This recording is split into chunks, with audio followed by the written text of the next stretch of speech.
같은 배가 유령선에서 3배로 바뀌었다고 해도 될 정도로 이제 일단 겉모습만 봐도 엄청나게 바뀌었습니다. 아주 정밀하고 훌륭하게 수행한 것은 물론 우리가 역사 얘기를 해가지고 MRO 과정 중에서 추가 계약을 따내는 이런 성과도 있었다고 합니다. 사우디아라비아가 이란의 핵심 시설들을 기습 공격할 수 있는 능력을 갖추기 위해서 굉장히 고민하는데 여기에 딱 맞는 것이 우리 장보고 3입니다. 사우디아라비아 좀 기대를 걸어볼까? 이렇게 하는 상황입니다. 하나오션이 원리 실화호의 MRO 작업을 마쳤습니다. 이에 대해 어떤 평가를 받고 있나요? MRO 자체는 대단히 성공적이라고 평가드릴 수 있고, 제가 이제 하나오션의 유튜브에서 보았는데 같은 배가 유령선에서 3배로 바뀌었다고 해도 될 정도로 이제 일단 겉모습만 봐도 엄청나게 바뀌었습니다. 근데 속에 대한 개조나 이런 것들이 훨씬 더 이제 많았다고 하고요. 요 과정에서 속에 있는 간단한 청소부터 해가지고 없어진 철판 같은 거 구부리고 이런 것들의 작업에 대해서 아주 정밀하고 훌륭하게 수행한 것은 물론 도면이 없는데 부품이 빠진 것들이 몇 개 있었다고 해요. 이런 것들에 대해서 미국 해군한테 우리가 역사 얘기를 해가지고 붙여줄 테니까 돈을 더 내라. 그래서 MRO 과정 중에서 추가 계약을 따내는 이런 성과도 있었다고 합니다. 이렇게 MRO 능력 같은 경우에는 대한민국이 이제 함정 MRO에 대해서는 세계 최고라고 할 수 있기 때문에 미국이 아마 이제 하나오션이나 HD 현대중공업의 MRO 사업을 많이 맡길 것으로 보이는데, 문제가 하나 있어요. MRO 사업이라는 건 사실 해군에서 근무하신 분들은 잘 알겠지만 이제 깡깡이부터 시작합니다. 깡깡이가 뭐냐? 배 바닥에 보면 따개비나 이런 것들이 굴 같은 게 붙어 있는데 그거를 쳐가지고 없애고, 정말 노동지작적인 게 MRO고, 이 MRO라는 게 그래서 조립이나 이런 것보다 원래는 인력 지박적 산업이에요. 비행기 MRO 같은 경우에는 카자흐스탄에서 하고 막 이러거든요. 이런 식으로 해가지고 인력 확보가 굉장히 중요한데, 사실 우리 조선업이 지금 조선주가 다시 상승하고 있지만 현장에 가보면 조선 인력을 구하는 게 굉장히 어렵습니다. 이런 한계를 좀 극복하고, 또한 MRO에 대해서 채산성이 좀 낮기 때문에 MRO 이후, 그러니까 함정을 어떻게 수출할 것인가, 그 다음에 MRO 중에서도 돈을 많이 버는 MRO가 뭐가 있냐면, 남이 만든 배를 MRO 하는 것보다 우리가 군함을 수출한 다음에 그 군함을 다시 MRO 하면 부품도 우리 걸로 바꾸고 이제 외국에서 수입을 안 해도 이제 다 자체적으로 수리가 가능하면, 이렇게 되면 채산성이 높아지고 이익률이 높아져요. 이런 것들을 목표로 해야 된다고 생각합니다. 하나오션과 HD 현대중공업이 캐나다와 사우디아라비아에서 잠수함 수출 기회를 엿보고 있다고 들었습니다. 현재 상황을 전달해 주신다면요? 현재에서 취재한 결과, 일단 캐나다 같은 경우에는 이 좀 어려운 부분이 있습니다. 왜가 어렵냐면, 트럼프 행정부와 캐나다 정부가 급격하게 사이가 안 좋아지다 보니까 캐나다는 나토, 그러니까 유럽과의 협력을 강화하자, 그래서 나토 국가의 협력을 강화하는 분위기가 있고, 요 과정에서 이제 독일 해군의 212CD라는 차세대 잠수함이 있습니다. 사진에 보면 오른쪽 위에 있는 게 212CD, 밑에 있는 게 장보고 3인데, 사실 독일은 우리나라 잠수함이 기술을 배운 기술 원조 맛집이라고 할 수 있고, 우리가 이제 원조 맛집을 벤치마킹이 있다고 할 수 있는데, 이 부분 때문에 212CD 잠수함의 성능이 굉장히 강력한 편입니다. 뭐가 있냐면, 제가 앞서 1부, 2부에서 전투기 스텔스, 레이더에 안 잡힌 게 중요하다 했는데, 잠수함은 소나, 음파가 잘 반사되지 않거나 음파에 조용한 게 제일 중요하거든요.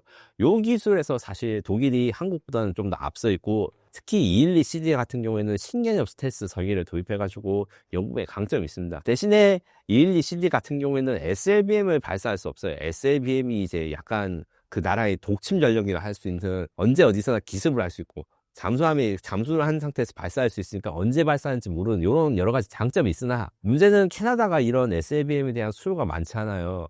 캐나다의 핵심은 러시아 잠수함들을 어떻게 추적하거나 아니면 자국 영해를 보호하는 방어적 목적이 있기 때문에, 원래 우리 장보고 3 장점을 잘 활용할 수 없는 게 가장 큰 한계가 있고, 요것 때문에 지금 하나오션과 HD 현대중공업이 MOU를 맺어서 원팀 마케팅을 펼치고 있는데, 그럼에도 불구하고 힘들다. 그래서 오래된 이야기도 한 것 같지만, 드래곤볼에서 악당과 싸우기 위해서 주인공 친구들이 막 힘을 합치는 상태, 이런 거라고 생각하시면 됩니다. 다만 이제 사우디아라비아 같은 경우에는 반대로 좀 생각보다 이야기가 많이 진행되고 있어서 기대를 많이 하고 있고요. 사우디아라비아의 가장 큰 위협은 이란입니다. 그리고 이란이 탄도미사일 위협이 굉장히 많아요. 작년에 이스라엘과 이란이 탄도미사일을 서로 이제 쏘고 이제 방어하고 이런 걸 했는데, 그걸 보고 사우디아라비아가 이란을 공격할 수 있는, 정확히 말하면 이란의 핵심 시설들을 기습 공격할 수 있는 능력을 갖추기 위해서 굉장히 고민하는데, 여기에 딱 맞는 것이 우리 장보고 3입니다. 왜냐하면 장보고 3가 북한의 핵심 시설을 기습 공격할 수 있는 SLBM을 갖췄기 때문인데, 저는 여기에 대해서 이제 하나오션한테 물어보니까 이게 전혀 대답을 할 수 없다고, 해드릴 수 없다고 해가지고, 한국에선 정보를 얻지 못했고, 해외 전문가들한테 좀 자문을 구해본 결과, 실제로 사우디아라비아는 같은 경우에는 독일이랑 사이가 그렇게 좋지 않기 때문에, 이런 이제 장보고3에 대해서 관심을 가질 수 있을 것이고, SLBM이 필요한 것도 사우디아라비아가 맞기 때문에, 사우디아라비아 좀 기대를 걸어볼까? 이렇게 하는 상황입니다. 문제는 사우디아라비아 같은 경우에는 무기 도입이나 구매를 할 때 엠바고를 이야기를 하고 있어요. 절대 어디에서 뭐가 팔리는지 말하지 말라. 그래서 저도 사우디아라비아 수출에 대해서 국내에서는 이 정보를 얻을 수가 없었는데 아마 해외에서 예측하기로는 그래도 좀 잘 되지 않을까 이렇게 정리할 수 있습니다. 한국 잠수함의 경쟁력은 어느 정도인가요? 잠수함을 독자 개발할 수 있는 국가는 대체로 10개국에서 11개국입니다. 그 중에서 이제 대만 같은 경우에는 이번에 새로 독자적인 잠수함을 만들었기 때문에 그 능력이 많이 떨어지고, 한국은 원래 잠수함 기술이 전혀 없었다가 이제 독일로부터 209급 잠수함을 이제 인수하고 이제 건조하는 과정에서 기술력을 쌓아서 이제는 독일과 그 대등하거나 경쟁할 수 있는 경쟁자의 이제 위치로 올라왔지만, 그래도 잠수함 국가 기술로는 이제 5위. 러시아나 이제 미국 같은 경우에는 디젤 잠수함을 이제는 잘 만들지 않기 때문에 디젤 잠수함 중에서는 독일, 프랑스, 스웨덴, 일본, 한국, 그리고 러시아나 중국의 디젤 잠수함과 우리 장보고3 잠수함을 비교했을 때는 그래도 우리가 좀 기술이 더 높지 않나. 하지만 유럽의 아직도 최신 기술을 선도하고 있기 때문에 우리가 유럽을 극복해야 된다 이렇게 생각할 수 있고요. 터키가 우리나라랑 굉장히 비슷하게 방위사업을 발전하고 있어요. 터키도 독일로부터 214급 잠수함에 대해서 면허 생산을 한 다음에 독자 IP를 가진 신형 2,500톤 잠수함을 현재 건조하고 있거든요. 그래서 저는 앞으로 터키가 치고 올라가는 방위사업의 그 국제 방위사업의 시장에서 어떻게 한국이 우위를 가지고 있을 수 있을 것인가, 이런 거에 대해서 좀 고민을 해야 된다고 생각하고, 하지만 터키는 그래도 우리보다 10년 이상 뒤쳐졌다 지금 현재는, 이렇게 말씀드릴 수 있습니다. 그리고 이제 북한과 한국의 잠수함 기술 차이에 대해서 물어보시는 분이 많은데, 일단 잠수함 자체는 북한이 한국보다 훨씬 많아요. 50척 이상인데 대부분이 구형 잠수함이고 2차 세계대전 때 설계가 있어요. 지금 현재 오른쪽 그림의 경우에는 이제 인터넷 홈페이지에서 어떤 밀리터리 매니아 분이 북한의 그 김군옥 영함이라고 하는 순항미사일 잠수함과 우리 장보고3 잠수함 비교한 사진을 올려주셨는데, 여기 보면 아래랑 위랑 굉장히 다른 게, 일단 아래가 굉장히 길죠. 이 긴 게 어떤 특징을 가지고 있냐면, 김군옥 영함 같은 경우에 옛날 로미오급 잠수함 설계를 2차 세계 때 쓴 잠수함 설계를 그대로 가져왔기 때문에 여기서 동체를 늘리는 게 어렵습니다. 무슨 말이냐면, 이 잠수함은 원통, 그러니까 뭐 빨대? 이렇게 원통으로 생겼, 빨대는 이제 봉병 이렇게 생겼는데, 요 직경을 늘리는 거는 새로 이제 장비를 만들 때 이런 능력이 없기 때문에 미사일을 탑재하기 위해서 길이를 늘렸는데, 잠수함이 길이가 늘어지면 아래 위로 양옆으로 방향 전환을 하는 게 힘들어집니다. 짧을수록 더 민첩하게 움직일 수가 있어. 요기에 대한 최적의 비율이 있어요. 그거를 만족하지 못하는 게 일단 첫 번째고, 설계 같은 경우에도 무게 중심을 잡으려면 이제 정밀한 설계가 필요한데 이걸 하지 못해가지고, 아마 김군옥 영함 같은 경우에는 기존의 로미오급 잠수함 설계를 좀 변경하다 보니 미사일은 탑재할 수 있지만 어뢰 탑재 공간이 아예 없어지거나 아니면 이제 안 내부 공간에 크게 문제가 있는 함선으로 될 가능성이 높습니다. 그래서 북한 잠수함과 한국 잠수함의 숫자는 북한이 많지만 북한 잠수함과 한국 잠수함의 기술은 50년 이상 거의 멀어졌다, 이렇게 해도 과언이 아닙니다. 다만 구형 잠수함이라 해도 신형 잠수함처럼 위협적일 수밖에 없는 게, 숫자가 많고 아무리 잠수함이 구형이면 시끄럽고 잘 탐지가 된다고 하더라도 그래도 찾는 데 있는 수상함보다 훨씬 찾기가 어렵기 때문에 북한의 SLBM이라든가 수상미사일을 잠수함을 쏘는 것 자체는 큰 위협이고, 여기에 대한 대응이 필요한 것은 사실입니다. 트럼프 압박에 맞설 카드로 핵잠수함이 거론되고 있습니다. 핵잠수함 보유 가능성 어떻게 보시나요? 저는 트럼프의 압박에 대응하는 카드로 핵잠수함을 이야기하는 것 자체가 좀 이상하다 생각합니다. 이 비유를 좀 쉽게 하자면, 여자친구랑 사이가 안 좋은데 내가 여자친구한테 돈 빌려서 차를 사겠다고 하면 여자친구가 허락을 해주겠어요? 약간 그 유튜브 하시는 분들 중에서 신중하게 좀 말씀하셔야 될 것 같은 게, 핵잠수함이 트럼프가 해준다 해가지고 쉽게 할 수 있는 게 아닙니다. 여기에 대해서 명확하게 아셔야 되는데, 물론 트럼프 같은 경우에는 주한미군도 줄이고 싶고, 미국 군대나 이런 거에 대해 자기 나라를 위해서는 돈을 쓰고 싶어 하니까 외국 군대를 위해서 돈을 쓰기 싫다, 우리는 간섭하지 않을 거다, 이런 외교적인 스탠스를 가지고 있는 것은 사실이에요. 근데 그러니까 한국은 스스로 지켜, 대신에 핵잠수함 만들게 해줄게, 이렇게 허락을 하는 것이 아니고, 트럼프가 지금까지 주변국에 한 것들은 네가 지금까지 미국 덕분에 국방비를 덜 냈으니까 더 내. 그리고 그러면서 미국 무기 더 사. 나라들은 지금 트럼프 정책이 비판받고 있는 이유가 이런 거래가 아니라 압박을 하고 있는 거라서 트럼프랑 협의를 잘해서 이제 핵잠수함 기술 허락을 받을 수 있겠다. 저는 이 생각이 진짜 진지하게 하시는 분들 있으면 약간 문제가 있다고 생각합니다. 지금까지 트럼프가 이기 정부에서 이런 식으로 딜을 한 적이 없어요. 게다가 트럼프 전에 핵잠수함 제작이라든가 이런 게 허락이 된 유일한 사례. 그러니까 호주 같은 경우는 지금 어려움을 겪고 있습니다. 오른쪽 스크린샷은 더 가디언에 보도된 걸 제가 번역기를 돌려가지고 캡처한 건데, 지금 오커스라 해가지고 호주한테 영국과 미국이 공동 개발한 핵잠수함을 공급하기로 계약이 돼 있는데, 이 계약이 뭐 한 2040년, 50년, 50년 이야기하시는 분도 있어요. 한 지금부터 20년 걸린다. 이런 식으로 인도가 지원되고 있고, 호주도 이게 받을 수 있을지 굉장히 불안해합니다. 여러 가지 이유가 있는데, 기본적으로 핵잠수함 기술을 이전하는 것도 어렵고, 건조를 해서 주는 것도 여러 가지 장벽이 있어서, 이게 쉽게 이야기할 게 아닌데, 너무들 편하게도 이야기를 하시는 게 좀 문제가 있다고 생각합니다. 또한, 핵잠수함을 위해서 이제 우리가 이제 미국과 딜을 하면 미국한테 무엇을 받쳐줘야 되는 거거든요. 어떤 걸 받쳐줄지 자신있게 말할 수 있는 사람이 아무도 없습니다. 뭐, 지금 제가 PT에서는 뭐, 섬이라도 하나 떼줘야 된다. 뭐, 덴마크가 지금 그린란드 관련해서 영토 분쟁을 미국과 갖고 있는데, 나토 국가끼리 영토 분쟁이라는 것도 일단 말이 안 되지만, 그래서 무슨, 어제는 트럼프가 군사작전이 옵션도 고려하고 있다 해서 지금 사람들이 다 어이가 없어하고 있거든요. 핵잠수함을 얻기 위해서 이제 미국이 얼마를 부를지, 그리고 부르는 대신에 우리 어떤 이익을 가져갈지에 대한 정확한 내용 없이 이렇게 이야기한 건 너무 성급하신 것 같습니다. 또한 핵잠수함에 대한 논의를 할 때 항상 이야기하는 게, 우리가 핵무기를 보유한 게 있는 게 아니라 엔진이 원자로를 갖춘 잠수함을 필요하다, 이렇게 말씀하시는 것들이 대부분이에요. 근데 그렇게 되면 효율이 너무 떨어집니다. 핵잠수함은 수십조 원이 들어가는 사업이고, 수십조 원이 들어가는 사업인 만큼 재래식 무기를 갖추면 이게 효율이 떨어져요.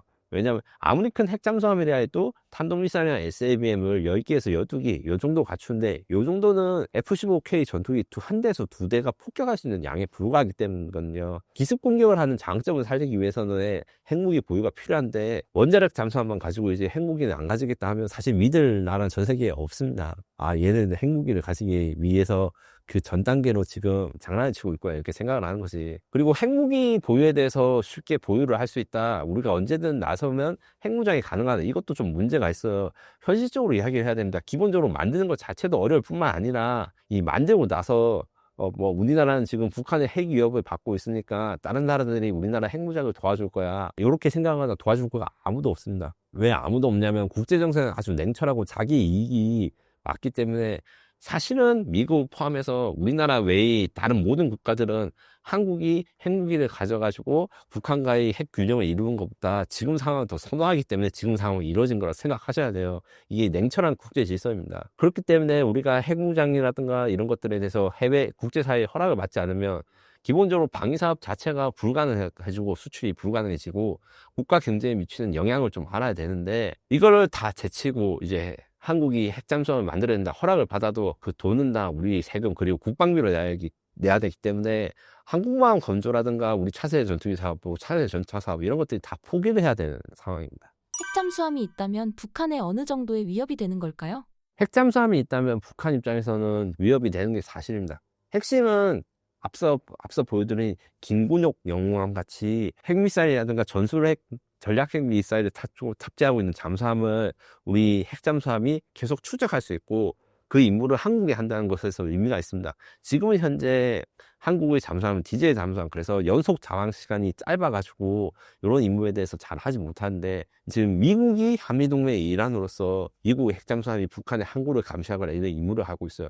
요거를 미국뿐만 아니라 한국도 할 수 있게 되면 북한 입장에서는 이 위협이 될 수 있지만, 핵심은 핵잠수함은 공격 무기가 돼야 되지 방어용으로는 너무 가성비가 떨어진다는 겁니다. 핵무기 없는 핵잠수함은 수상보다 비싼데 10배 비싼데 화력은 동일하죠. 제가 PT 썼는데 이게 과장된 게 아니고, 핵무기를 탑재하는 것을 전제를 하고 이렇게 핵잠수함을 만들어야지 핵잠수함이 수십조 원 가격을 감당하거나 아니면 납득할 수 있는 이렇게 성능이 됩니다. 중국의 해상력 증가가 한국 조선업에는 기회가 될 수 있다고 들었습니다. 앞으로 어떤 기회를 잡을 수 있을까요? 제 생각에는 이게 기회도 있지만 아직까지 도전 요소가 많다. 그래서 우리가 이 상황을 잘 활용하려면 여러 가지 노력이 필요합니다. 일단 긍정적 전망부터 먼저 말씀드리고 그 다음에 부정적인 내용을 이야기를 할게요. 긍정적인 전망 같은 경우에는 이탈리아가 우리보다 먼저 미국 함정 건조 시장에 진출했습니다. 컨스텔레이션급을 이탈리아의 레오나르도 그룹이 미국에 가서 조선소를 인수한 다음에 미국 군함을 건조하고 있고, 요것과 같은 것을 우리가 이제 수주를 하게 된다면 뭐 10조 원 이상의 기회가 있다, 이렇게